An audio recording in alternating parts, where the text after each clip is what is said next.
Assalamualaikum warahmatullahi wabarakatuh. Apa kabar pemirsa semua? Selalu sehat, bahagia, dan semakin bertambah gemar bertanam bagi Anda yang menyukai bertanam tentunya. Sudah pada menanam apa sekarang? Semoga jerih payah menanamnya dapat membuat kita semua bertambah semangat, tetap sehat dan bugar. Pada kesempatan kali ini, saya ingin berbagi pengalaman tentang cara membuat kompos skala rumah tangga dengan memanfaatkan sampah organik dari halaman yang banyak berserakan di halaman rumah Anda.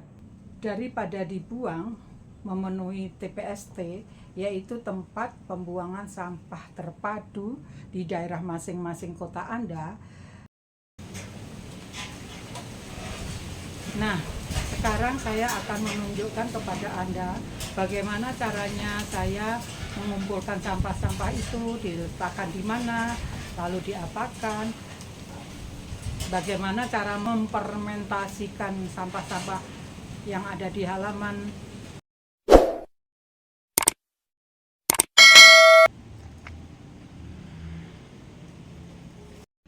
Kebiasaan saya sejak dulu sudah ada kemauan memilah sampah. Ketika menyapu halaman, sampah-sampah daun tersebut dimasukkan dulu ke dalam pot tanaman buah selama 2 minggu atau lebih. Ada 3 keuntungan meletakkan sementara sampah-sampah daun itu ke dalam pot tanaman.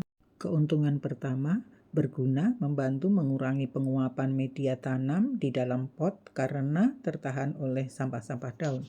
Keuntungan kedua, mempercepat pembusukan sampah-sampah daun tersebut lantaran ikut tersiram ketika menyiram tanaman setiap hari. Yang ketiga, kerja praktis. Setelah menyapu langsung diletakkan ke dalam pot terdekat. Setelah selama 2 minggu, sampah-sampah daun yang ada di dalam pot tersebut sudah mulai agak rapuh, baru kemudian dimasukkan ke dalam tabung komposter. Tabung ini sudah berusia tua loh. Ceritanya ini pemberian dari BLHD Kota Tangerang Selatan. Untuk memperoleh kualitas kompos yang kandungannya memenuhi standar kebutuhan tanaman, sampah-sampah yang ada di dalam tabung disiram dengan lindi, cairan yang mengandung mikroba. Kebetulan cairan lindi ini buatan sendiri. Tapi jika Anda tidak memiliki cairan lindi, bisa beli EM4 di toko pertanian.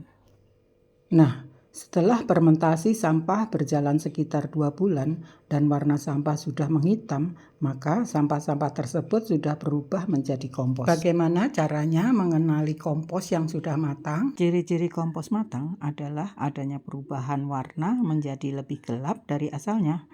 Kemudian, ketika dipencet, kompos tersebut mudah hancur dan yang jelas tidak berbau. Kompos seperti inilah yang sangat dibutuhkan oleh akar tanaman untuk menggemburkan media yang tadinya keras, sehingga akar dapat leluasa tumbuh bergerak menghisap makanan yang ada di dalam media.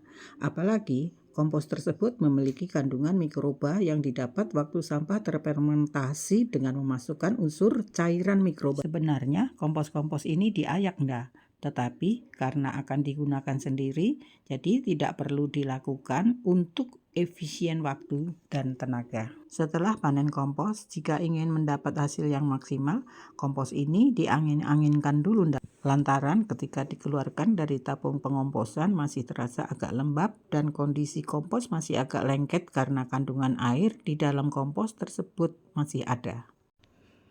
Ini sama Pak Tukang dipilah kembali kalau ada benda-benda keras terbawa ketika pada waktu memasukkan sampah ke dalam tabung komposter.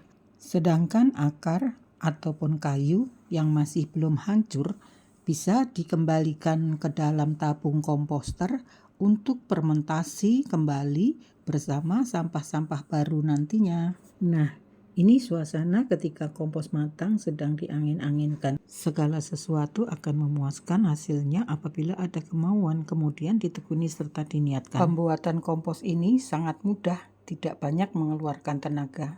Anda semua, ini adalah suatu contoh dari sebuah kemauan. Hanya dengan mengumpulkan sampah-sampah organik di sekitar halaman yang sempit, bisa menghasilkan kompos sebanyak 2 karung lebih yang sangat dibutuhkan oleh tanaman-tanaman.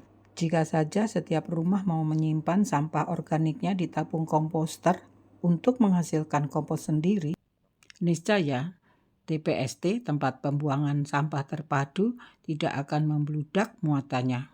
Sementara pembuat kompos di halaman rumah mendapat keuntungan kompos yang berkualitas bagus dan halamannya menjadi bersih. Nah, demikian tadi cara saya untuk mendaur ulang sampah-sampah organik, semua sampah organik yang ada di halaman rumah kecil saya. Semoga Anda paham apa yang saya sampaikan, apa yang saya contohkan seperti tadi, dan akan menguntungkan Anda semua, termasuk mendapatkan kompos yang berkualitas bagus. Karena dengan menggunakan EM4,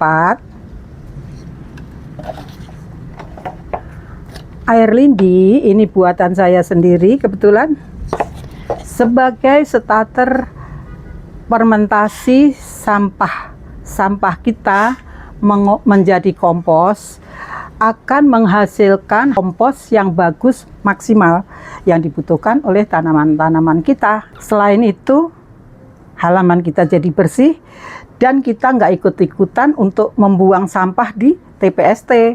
Jadi kita bisa membantu lingkungan hijau di sekitar kita sendiri. Mulailah dari diri sendiri dan keluarga. Hadiah untuk saya, jangan lupa subscribe, like, dan silahkan komen. Nanti akan saya jawab pertanyaan-pertanyaan Anda. Selamat bertanam.